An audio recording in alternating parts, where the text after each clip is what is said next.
what do you look for in a man to be fully committed to him, to take him seriously? Well, I'm going to retract my first statement in the beginning. Like, I'm single, but I have somebody in the shopping cart that I'm like heading towards. Oh, shopping cart. I like that. I like that. I like that too. I like that. I dig that. Oh my God. Okay, so I'm not gonna lie. I don't know. I don't really have a height preference because I'm short. How tall are you? I'm 4'11". Okay. So, okay. Yeah. It doesn't You're pretty matter. good. You're pretty good. You're pretty good. As long as they are an inch taller than me, we're good. Okay. But I'm not gonna lie to you. I do find more attractive, taller guys. And for some reason, they seem to like me. Before, when I was younger, I used to like guys that were like 5'5", 5'8". Now, for some reason, the ones that are attracted to me are only 6 foot and above. I don't know why. Nice. Like, I don't understand. And I'm kind of digging it. I don't know. I'm gonna say this because I'm a tall guy. You know, I don't know. There's something about just picking up a girl like a teddy bear. I don't know what it is. It's never been my thing. Like, so when you're small, they used to be like, I like a guy has been 6'3", and I'm like, who cares? And now I'm like, oh, he's 6'3". Oh, okay. Like, all righty then. So I like the tall guys now. As far as build goes, since like I mentioned before, it's important for me that he does like to work out, and I'm not gonna lie. I like a harder looking guy. So I like a guy that has a 6-pack. I like the guy that has the bigger arms, that works out his legs, that does not have to be like Mr.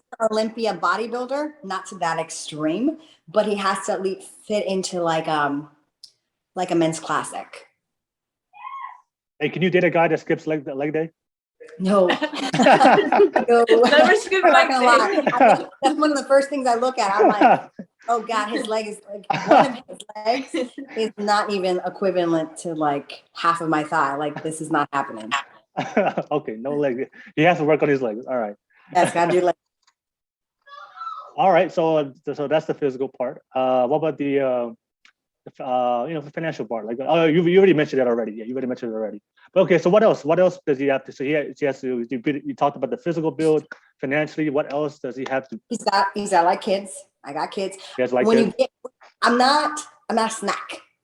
You're getting a whole Thanksgiving meal when you get me. You're getting me plus the 4 kids, and you got to be able to deal with the co-parenting.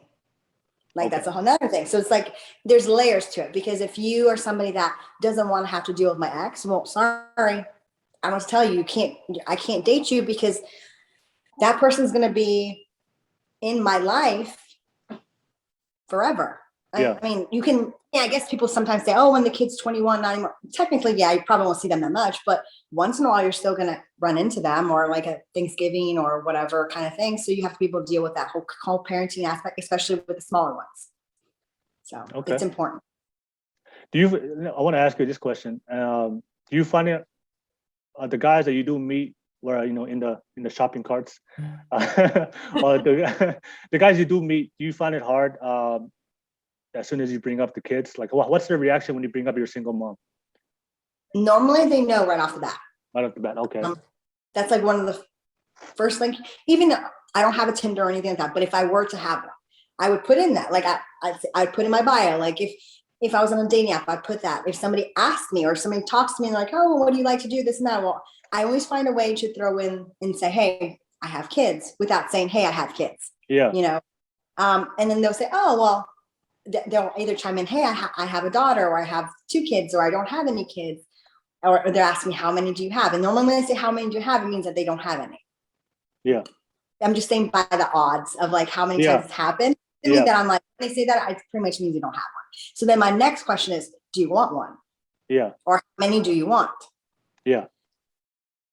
Because I don't really want any.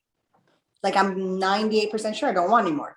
It would take a very special somebody for me to have another kid, because that means another, I hate to use this term, but another baby daddy, another freaking kid. I love kids. My kids, don't regret them by any means, but it's one more child to add, and it's a big responsibility. And as being previously divorced, I know what it entails as a single parent. I know it isn't. I know the restrictions it puts on you and the burden it puts on you as a partner, a husband and wife situation. I know all of the work that goes into it. I'm not a first-time mom. This would make me a fifth-time mom.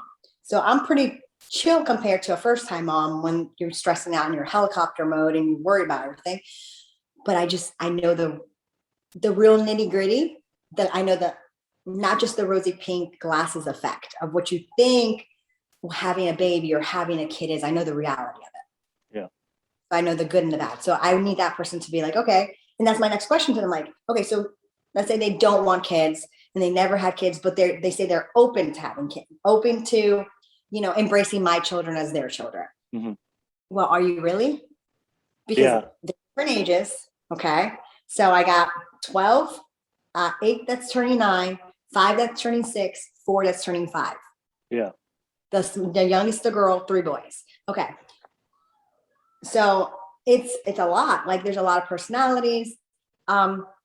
Most people that haven't had kids before have dealt with like maybe a sibling or maybe a cousin or babysitting, maybe a little nephew or something. It's not the same thing. You don't get to give that kid back at the end of the day. Like my kids are gonna be there, and you're gonna have to learn to like them when they're good and when they're bad. So are you willing to sign up for that? So it gets really complex, and I ask people that, and I listen to their answer, and that's how I decide if I want to like go through the talking phase with that person, and I keep digging, and I keep finding other situations, or on a daily basis when like you're talking and in that talking phase, I'll say, oh, my kid did this, by the way, and I see what their reaction is, what they would say. Oh man, I would beat the shit out of them in that sense, or oh, that's not that big of a deal, because that tells me what your knee-jerk reaction would be if you were the one dealing with it. Yeah. So it's important. Based on the type of the men that do show interest in you, the types of men that do show interest, are there the men with the kids that have kids already, or that the men who don't have kids? That a good 75%. I don't want to already have kids. Kids. Okay. That have their own, that either have 1 or 2 is normally the average. Okay. It's very rare that I find anybody that has as many as I do or more, obviously. Yeah. But mostly 1 or 2. And then the other 25% ends up being guys that don't, but either it gets split like in half. Yeah. They can't have kids for some reason, or don't want kids, or have made it so that they cannot have kids, or ends up being the ones that maybe want to have one day, but they're like about it. Do you prefer to be with a guy that has a kid that already has kids because he already has experience, or do you prefer to be with a guy that has no kids? It's really going to depend on that person. Like the guy in the shopping cart has no kids. Oh, okay. Oh, that's good for him. but he knows enough about my kids, and I know enough about his reactions to situations. Now, I know this is relevant, but it's not necessarily on topic. Yeah. Another discussion point for me as far as the kid goes is there's going to be a period of time, or an extended period of time, that you're not going to interact with my kids at all. Like you may hear of them, but you're not talking to them until I know for sure that I take you seriously, and I can see potential in this relationship for longevity.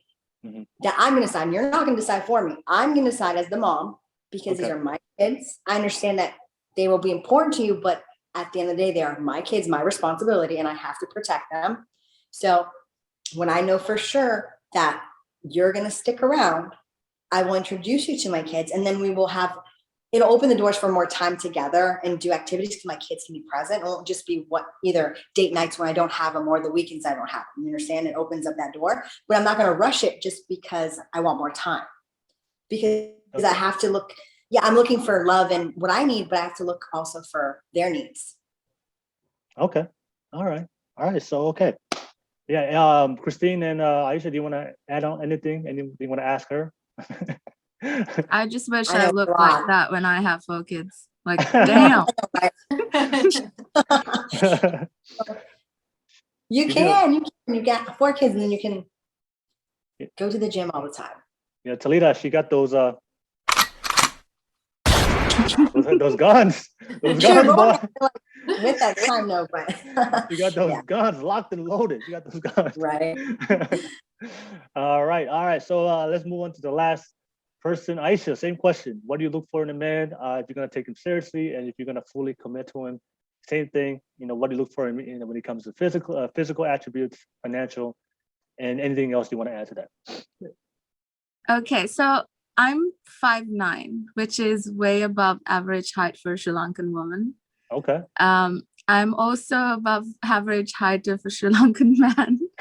So as much as I would love a guy who's 6 foot or above, I haven't really had the opportunity. If I was to date Sri Lankans, I haven't really dated many, to be honest. I've dated only one guy. Yeah. And he was about 5'3", which was pretty much a long distance relationship at that point. But yeah, so height is definitely a thing. Obviously I'm kind of speaking to guys and stuff, and sometimes if they have the height factor, they get a little notch above the others in terms of the talking phase. But yeah, height, I'm not too pressed about whether or not the guy has a 6-pack or whatever. I'm okay with a fit dad bod. I find it nice for cuddling. But yeah, the guys I've dated have been guys who have 6-packs, except the recent one who was a power lifter, so it was a bit bulky. But I would prefer the fit dad bod, because I am on an intense intermittent fasting plus HIIT workout regime at the moment. So somebody who also works out would work out well for me. In terms of what they do, what else I look for, I really want somebody who is kind. And I think kindness is something not just to me, but how is he to people around him? How does he treat the Uber guy or the waiter? Or how does he treat my parents or my friends when we're out? How does he treat me? Obviously, I think I require a lot of kindness, because I put out a lot of kindness out there on my own. So if somebody who can't match that comes along, then I would be probably And this is going to sound super weird, but for the life of me, I cannot bang a dumb guy. I have literally walked out of situations where it was going so well, but he said something so stupid, and I was like, nope, I'm just gonna yeet out of here. Exactly. Because I've done a lot of things. I've studied law, I've studied psychology, I've studied international relations, I've gone into so many subjects, because I just want to be well versed in in what I speak about, because I speak and argue a lot. This math, no filter. So I want to know what I'm talking about. So I would prefer somebody who matches that intelligence level. That doesn't mean that you have to have a PhD or something. Yeah. Even if you're just I was going to ask you, when it comes to intelligence, are you talking about some people may not be academically smart, but they're very street smart. So okay. What kind of conversations can you have with me about politics? What kind of conversations can you have about philosophical things of life? What are you looking for?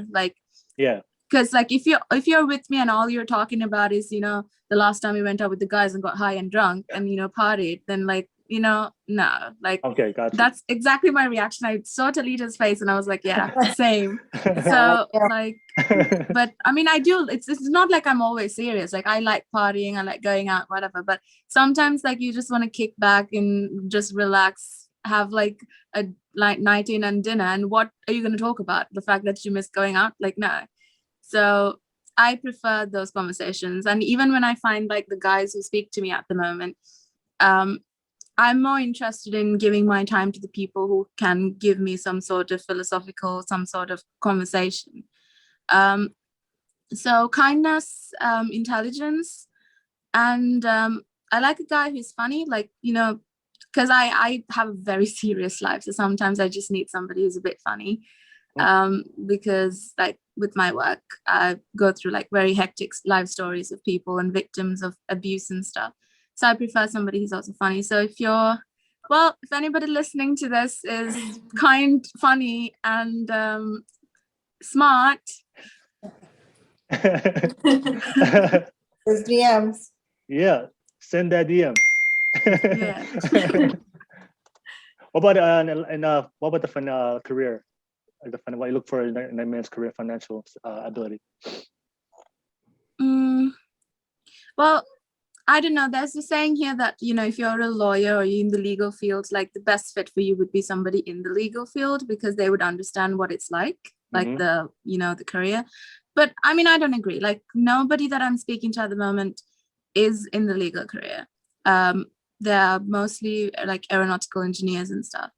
So when that kind of thing happens, like maybe they don't relate to you in the same way, but they still understand because they're as busy as you are. So career-wise, somebody who's pursuing something they love, because I'm pursuing what I love. I absolutely love what I do. And that's why I think it doesn't even feel like work. Even though some days I'm like, why am I doing this? But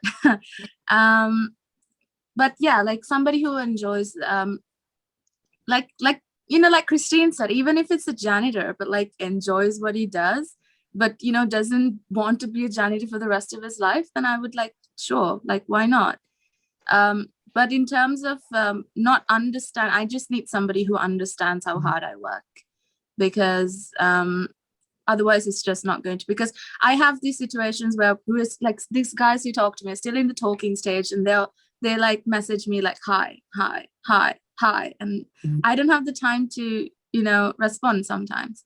And you know, by the time I respond, it's like super late or like the next day, and they're like, oh, like, you know, you're so, you know, you're so full of yourself, you don't want to. That's not the case. I'm sorry, I'm just busy, and I'm not going to like waste my time on a talking phase just replying to a good morning message every day.